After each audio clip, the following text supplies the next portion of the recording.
E aí, galerinha do quarto ano, vamos iniciar novamente aqui nossa videoaula com a correção da atividade que foi para casa na aula passada. Então, todos aí vão pegar o livro, vão abrir aí na página 368 do livro, para a gente dar início à nossa correção.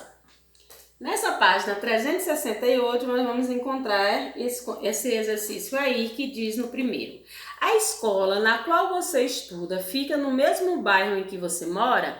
É uma pergunta pessoal, cada um vai responder de acordo. Se eu moro no Gessino Coelho, onde fica a escola, eu vou responder sim, fica no mesmo bairro.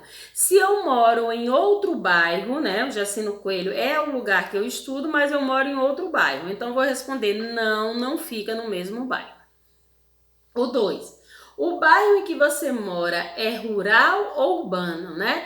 A gente sabe aqui que a maioria dos bairros da nossa cidade, Petrolina, se localizam na zona urbana, né? Existe, né, bairros na zona rural também, mas as pessoas estudam mais lá do que vêm para a cidade mesmo, porque graças a Deus a gente já tem essa digamos assim, separação boa, né? Existem escolas na zona urbana e existem escolas na zona rural também. Então, acredito que a resposta de todos aí é sim, que vocês moram na zona urbana, né?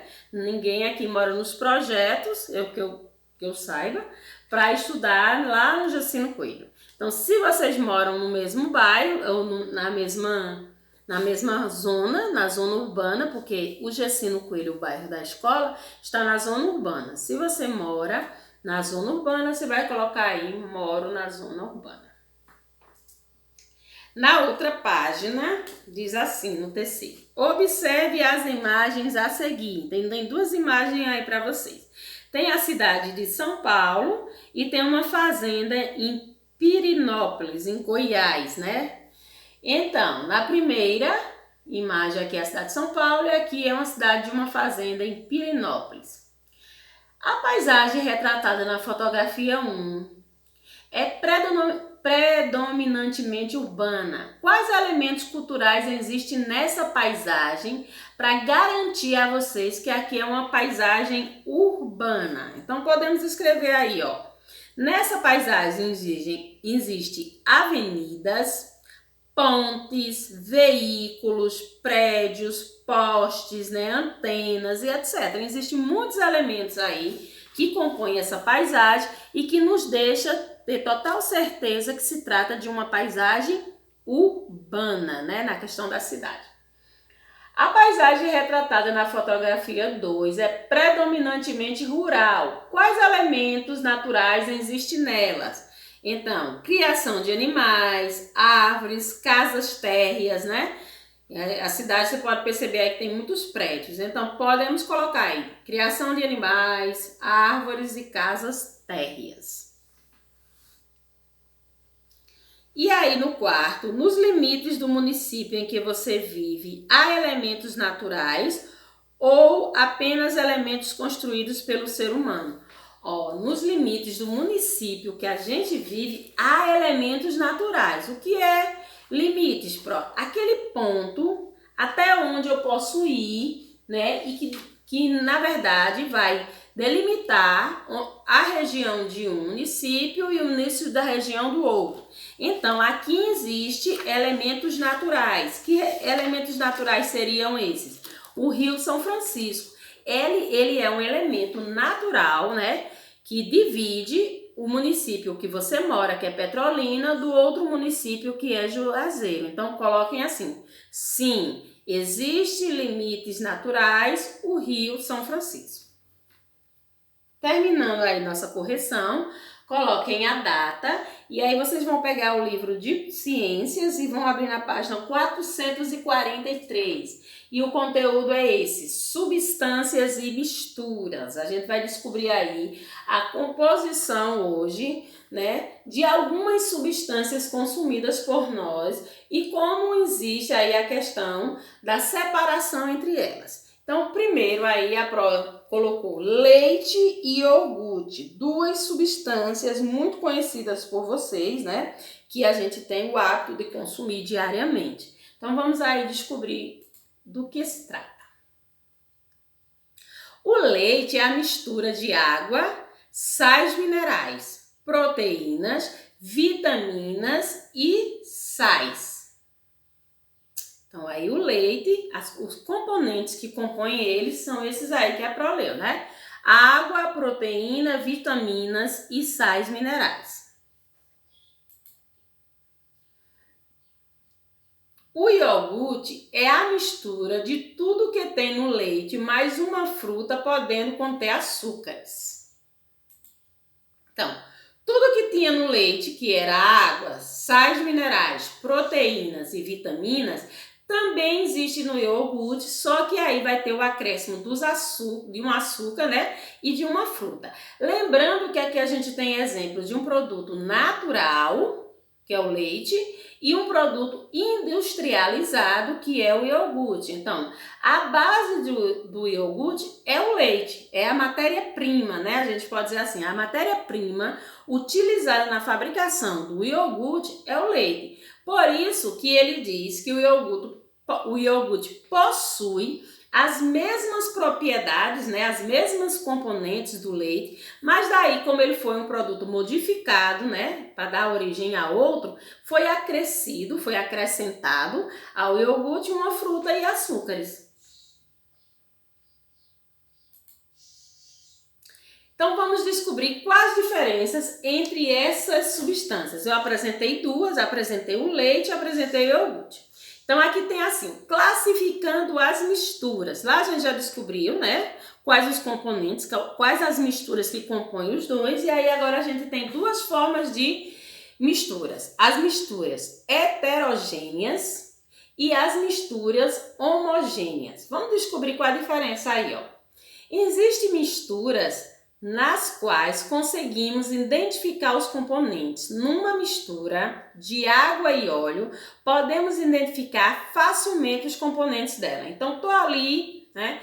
Pego ali a água e coloco dentro da água óleo. Essas duas, né? Esses dois componentes, eles não se misturam. Você consegue diferenciar quem é a água, quem é o óleo, né? Você identifica facilmente os dois componentes. Quando essas duas misturas permitem que você consiga diferenciar o que foi utilizado ali, quando você misturou os dois componentes, então você consegue diferenciar os componentes, vocês estão trabalhando com misturas heterogêneas.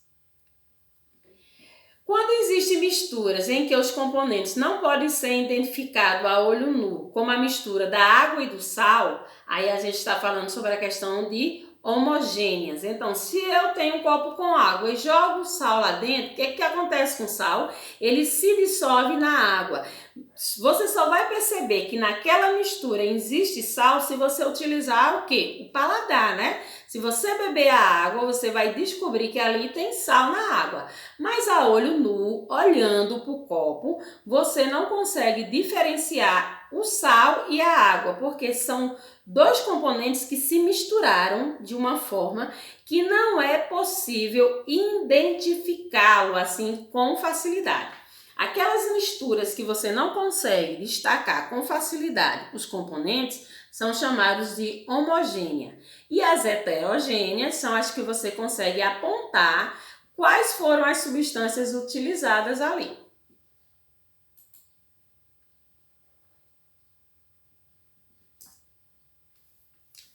Aí existem formas de separar essas misturas, né?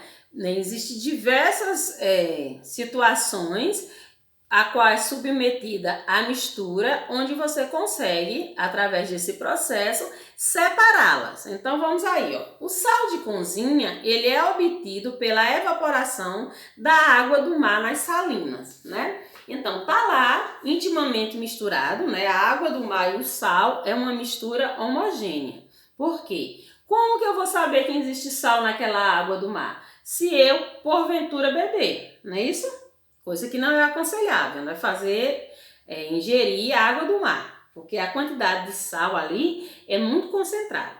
Então, como que acontece ali para se fazer o sal de cozinha? O sal de cozinha nada mais é do que a água do mar foi colocada em tanques gigantes, né? Nas salinas, e aquela água que estava armazenada no tanque sofreu o processo de evaporização. Qual é o processo de evaporização, quarto ano? É quando a água estava no estado líquido, né? E aí ela passa para o estado gasoso, que é na forma de gás. Ela vai evaporar, ela vai sumir. Nesse processo onde a água evaporou do tanque, o que sobrou naquele tanque? O salzinho aí que a gente utiliza na nossa casa para temperar os nossos alimentos. Então, o sal que está na sua casa, que está na minha casa e na casa de todos que utilizam, é justamente um processo de separação de misturas. Tinha duas misturas ali, homogêneas, né, bem intimamente interligadas, não permitida a ver a olho nu, né? Você não conseguia destacar os componentes com facilidade e quando você submeteu esta mistura a um processo de evaporização, essa mistura conseguiu separar. Você tirou a água e ficou somente ali a outra mistura, que era o sal. Então, esse salzinho aqui é um processo de evaporização, né? Que é uma transformação de uma matéria. A matéria era líquida, que era água, e aí ela passou para o estado gasoso quando ela sofreu o processo de evaporização. Outra forma de separação de mistura é a destilação. É um método de separação de misturas que se usa um equipamento chamado destilador. Existe em algumas localidades as águas salobras, né? Quando eles cavam poços artesianos, que é aqueles que perfuram o solo em busca de água, isso acontece muito nos lugares que têm um grande problema com secas prolongadas, então as pessoas precisam procurar outros métodos para poder beber água no período de seca, das chuvas. Eles cavam muitos poços artesianos e às vezes essa água que veio lá do subsolo, ela é uma água salobra, quer dizer, é uma água com a presença de sal. Então existe um equipamento chamado destilador que faz esse processo aí, né, de separação das misturas, tirando esse sal aí da água para que ela fique, né, como água doce. Que aqui é um destilador e existe outras substâncias, ela também pode se destilar também a questão do álcool, né, separando ali os processos. Então o destilador é um produto, é um equipamento utilizado justamente aí para separar misturas homogêneas, né? Aquelas que a gente não consegue ver intimamente, né? De forma tranquila. Tá no conteúdozinho curto, a gente vai ficar com até esse aqui, né? Da evaporação, da destilação. Vamos ter mais aí um tempinho com a questão de outras formas de separar. E aí a prova vai querer que vocês façam a leitura aí das páginas 443 e 444. Vocês terão para casa atividade no caderno de ciências, né? A prova vai estar postando lá as perguntas e aí eu quero que vocês copiem as perguntas e façam a resposta utilizando essas duas páginas, a 443 e a 444, para as respostas, né? Então, até a próxima aula.